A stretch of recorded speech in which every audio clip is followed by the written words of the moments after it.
Perlu kita tahu bersama bahwasanya inti daripada ajaran para rasul yaitu mentauhidkan, mengajak manusia untuk mentauhidkan Allah Subhanahu wa taala. Wa huwa ibadatihi wahdahu la syarikalah.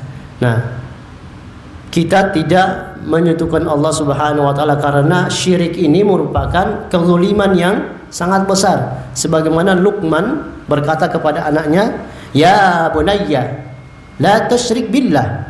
Inna syirka la dzulmun 'adzim." Wahai anakku, janganlah engkau menyekutukan Allah. Ya, karena menyekutukan Allah itu kezaliman yang paling besar di antara kezaliman yang lain. Ya. Kemudian Allah Subhanahu wa taala juga tidak akan mengampuni dosa syirik sementara Allah mengampuni dosa-dosa yang lain. Sebagaimana Allah Subhanahu wa taala firman, "Innallaha la yaghfiru ay yushraka bihi wa yaghfiru ma duna dzalika liman yasha." Sesungguhnya Allah Subhanahu wa taala tidak akan mengampuni dosa syirik dan akan mengampuni dosa-dosa selain syirik. Kita nggak tahu, mungkin kehidupan kita sudah pernah melakukan kesyirikan. Kalau kita menyadari atau kita tidak sadari, maka itu pentingnya kita disuruh oleh Rasulullah SAW untuk beristighfar setiap hari. Karena kita tidak ketahui apa kita pernah melakukan kesyirikan. Mungkin kita percaya dengan benda-benda keramat sebelum kita mengetahui, sebelum kita paham bahwasanya itu tidak benar. Mungkin kita punya cincin-cincin yang kita anggap itu ada membuat maslahat dan mudarat kepada kita, atau benda-benda yang lain. Padahal manfaat dan mudarat itu hanya datang dari Allah Subhanahu wa taala, bukan dari benda-benda tersebut. Ini merupakan kesyirikan. Artinya kita menduakan Allah dengan benda tersebut. Kita melihat daripada kaum muslimin banyak yang mereka tidak menyadari bahwasanya telah berbuat kesyirikan.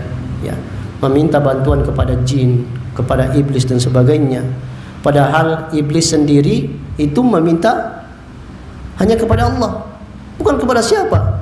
Sebagian dalam surat Al-Hijr, iblis berkata, "A'udzubillahi minasyaitonirrajim, bismillahirrahmanirrahim. Fa'anzirni ila yaumi yub'atsun." Iblis meminta langsung kepada Allah. Iblis tidak meminta kepada siapa-siapa. Ya. Karena iblis tahu bahwasanya Allah itu yang Maha Kuat. Jadi iblis tidak meminta kepada siapa. Tapi heran manusia sekarang meminta kepada iblis. Padahal iblis sendiri meminta kepada syaitan, jin. Padahal iblis sendiri itu rajanya jin dan syaitan. Rajanya jin dan syaitan ini, iblis ini meminta kepada Allah, tapi manusia malah meminta bantuan kepada jin. Sungguh aneh. Nah, ketika iblis meminta kepada Allah Subhanahu wa taala, "Fa'anzirni ila yaumi yub'atsun." Ya Allah, karena Engkau telah menyesatkan aku, ya, telah mengutukku, "Fa'anzirni ila yaumi yub'atsun." Maka berikanlah aku umur yang panjang.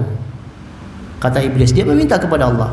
Kemudian Allah Subhanahu wa taala mengatakan, "Innaka minal munzirin." Sesungguhnya kamu orang yang diberikan umur yang panjang sampai kiamat nanti.